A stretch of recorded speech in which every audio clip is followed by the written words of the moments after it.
السلام عليكم، ازيكم يا حبايبي؟ عاملين ايه؟ يا رب تكونوا بخير.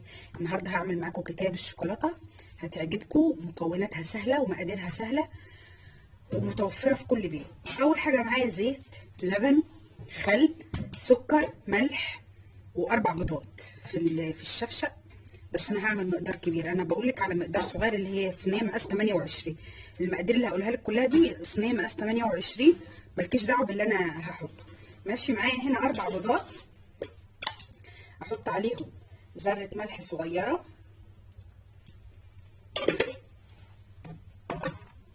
واحط فانيليا، نص معلقه فانيليا، وطبعا معايا بيكنج باودر. انا بس بقول لكم على المكونات دلوقتي، المكونات اللي هي السايله. واحط معلقه خل، معلقه صغيره، وما تقلقيش مش بتبقى باينه في الطعم. كيكه مكوناتها سهله متوفره في كل بيت. طبعا هحط المكونات السايله كلها معايا. احط كوبايه لبن،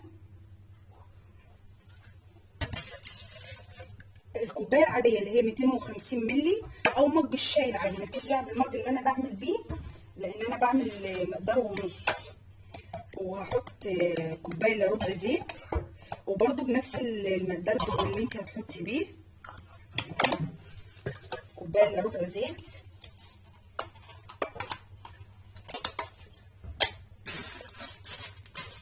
وطبعا كوبايه سكر، بس انا هكب السكر، انا عارفه المعيار بس عشان الكوبايه فيها الزيت بتاعه. كوبايه سكر بنفس الكوبايات، يعني المفروض كنت حطيت السكر في الاول بس معلش كلنا بنغلط.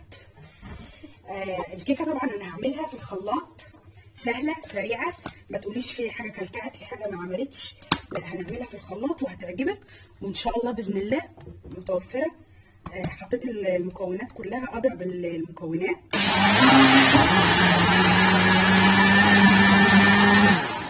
هضرب وارجع لكم تاني.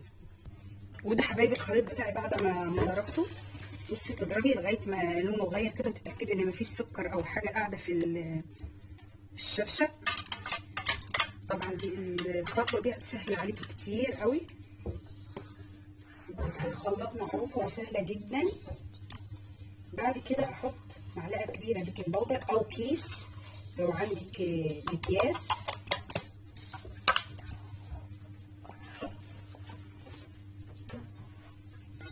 بعد كده انزل بالدقيق بتاعي. دول كوبايتين دقيق بالكوبايه اللي انا كنت بعمل بيها. الكوبايه اللي انت هتعايري بيها الحاجه تعايري بيها كل المكونات، بس انا نخلاهم. اقعد اقلب كده. طبعا الخطوه دي ما ينفعش تعمليها في الخلاط لان الخليط هيبقى تقيل، لكن لو صينيه صغيره ممكن تعمليها. وتحطي بالشويه، ما تكتريش لان الدقيق بيختلف من نوع لنوع.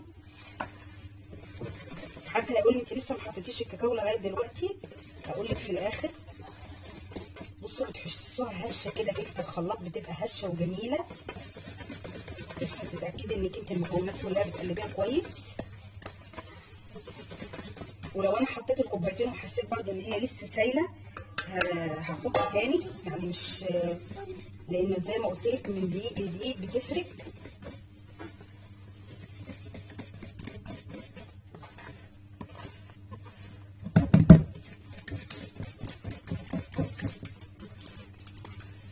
تقلبي كويس، تتاكدي ان كل المكونات اتخلطت مع بعض.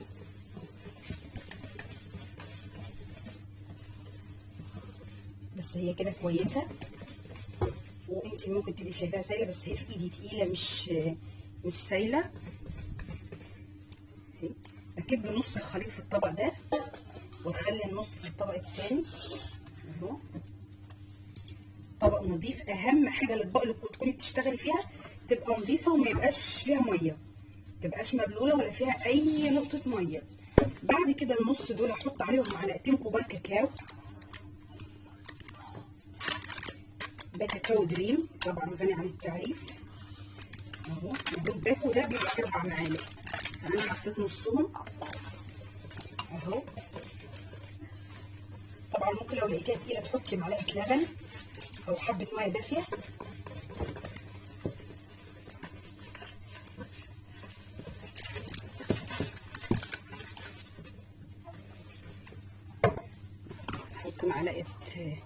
معلقتين ميه دافيين من الغلايه. انا كنت لسه عامله شاي من شويه،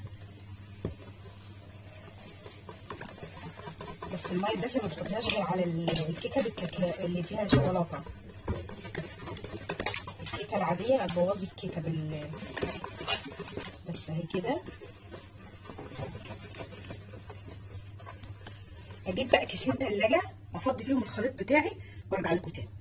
طبعا بصي الخطوه دي انا حبيت اوريها لكم. لو انت بتفضي الخليط وما معكيش حد يمسك لك ولا حد يساعدك، بتحطيه في كوبايه او شفشه او اي حاجه لو الخليط بتاعك كبير، وبتفتحيه كده وبتحطي سهل. وبعد ما تخلصي هتروحي مطلعه الخليط بتاعك كده، بتطلعي منه الهواء وتروحي رابطه الكيس وتركنيه على جنب، وتعملي نفس الخطوه الثانيه. بس انا مش عايزه اطول عليكم، فعشان كده حبيت اوريها لكم. وده حبايبي اهو. بصوا بعد ما كبيت الخليط مسكت ده في ايدي وده في ايدي، بعد كده انزل بيهم كده شويه من ده وشويه من التاني، وبعد كده انزل بالاتنين كده مع بعض. ارسمي بقى واعملي الشكل اللي انت عايزاه.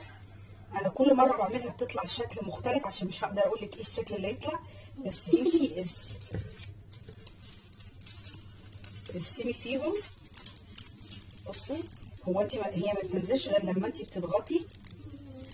ممكن تحطي شويه من ده وشويه من ده، بس انا عشان بس الاولاد يرضوا ياكلوها فهم بيحبوا الشوكولاته اكتر. يعني ممكن تعملي حبه كده وحبه فوقهم كده، حبه شوكولاته وتعدلي ايدك انت. انا لو بصوا لو عدله البتاع مش هتنزل اهي. انت تتحكمي كده وتعملي كده شويه كده وشويه كده، هتلاقيها اديتك شكل. بس لما تقعدي ترسمي فيها كده بتدي اشكال احلى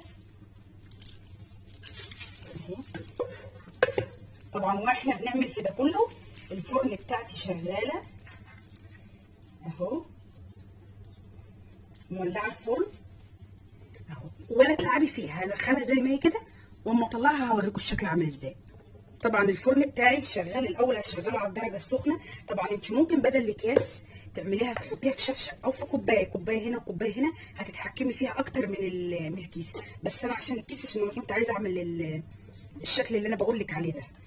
بس هدخلها بقى الفرن، ويعني بالكتير من اول نص ساعه هبدا ابص عليها، بس ان شاء الله هي مش هتاخد اكتر من نص ساعه.